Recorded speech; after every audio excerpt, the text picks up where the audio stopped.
ইসলামের শরিয়া আইনের কথা আমরা জামাত থেকে শুনছি যে ইসলামের শরিয়া আইন অনুসরণ করবে যদি রাষ্ট্র ক্ষমতায় যায়, কিন্তু আমরা তো জানি ইসলামে মূর্তি বানানো এই জিনিসটা ঠিক অ্যালাউড না। ধারণা করে ঠিক আছে, কিন্তু ইসলাম যা বলছে সেই অনুযায়ী আমরা যে সোরাদিতে দেখলাম মূর্তি বানানো হয়েছে, সেটা কি ঠিক আছে? আমি দেখি না মূর্তি বানানো জায়েজ নাই। এবং মূর্তি বানানোটা আমি না, আমরা দেখেছি রিকশাওয়ালার মূর্তি আছে এবং এই ঘটনাকে তুলে ধরার জন্য মূর্তি আছে, কিন্তু কনসেপ্টটা অ্যাপ্রিশিয়েট করছি। কিন্তু আপনারা যেহেতু ইসলামের শরিয়া আইনের কথা বলছেন, তাহলে সেটা সাংঘর্ষিক। সেটা এই কনসেপ্ট থেকে রাখা হয়েছে, যেটা হচ্ছে এটা আমরা জাস্ট 3 দিন এটা শো করা হবে, তারপর এটা নষ্ট করে দেওয়া হবে।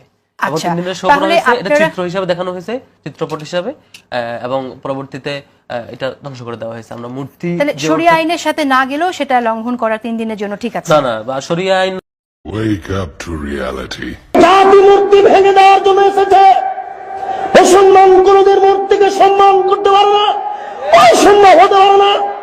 জাতিকে বলে যাচ্ছি, জেল বলে ভাবি না, শেল বলে ভাবি না। যতক্ষণ পর্যন্ত দেহে শ্বাস আছে ততক্ষণ পর্যন্ত হাদিসের অনুবাদ করবো ইনশাআল্লাহ। এই দেশের মাটিতে যদি হিন্দু কথা বলতে পারে, এই দেশের মাটিতে যদি ইহুদি কথা বলতে পারে, এই দেশের মাটিতে যদি খ্রিস্টান কথা বলতে পারে, আমি আব্দুল রাজ্জাক এই দেশের মাটিতে হাদিসের অনুবাদ করতে পারি। আমি এই দেশের মাটিতে হাদিসের অনুবাদ করতে পারি।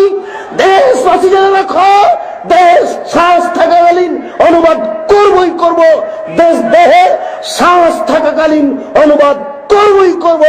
নবী বলেছেন, আলী ছাড়বে না কোন ছবি মূর্তি, সবকে ভেঙে খান খান করে দাও। তুমি ছাড়বে না কোন উঁচু কবর, তুমি সবকে ভেঙে সমান করে দাও।